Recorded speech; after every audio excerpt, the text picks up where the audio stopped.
Party working president KTR పిలుపు మేరకు Congress party అధికారంలోకి వచ్చి ఈనాటితో 420 రోజులు పూర్తి చేసుకుంటున్న నేపథ్యంలో మహాత్మా గాంధీ వర్ధంతి సందర్భంగా కాంగ్రెస్ ఇచ్చిన 420 హామీలు పూర్తి చేసినందుకు నిరసనగా మియాపూర్ డివిజన్లోని మహాత్మా గాంధీ విగ్రహానికి పూలమాలలు వేసి వినతి పత్రాన్ని సమర్పించడం జరిగింది।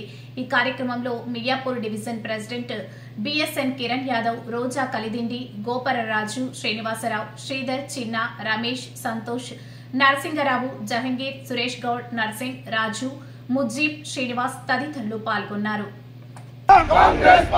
జై తెలంగాణ, జై తెలంగాణ, జై తెలంగాణ, కేటీఆర్ నాయకత్వం, కేటీఆర్ నాయకత్వం,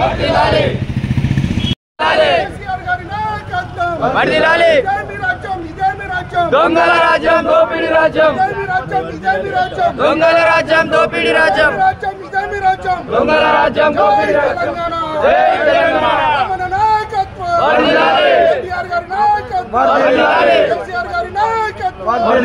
జై తెలంగాణ, జై తెలంగాణ।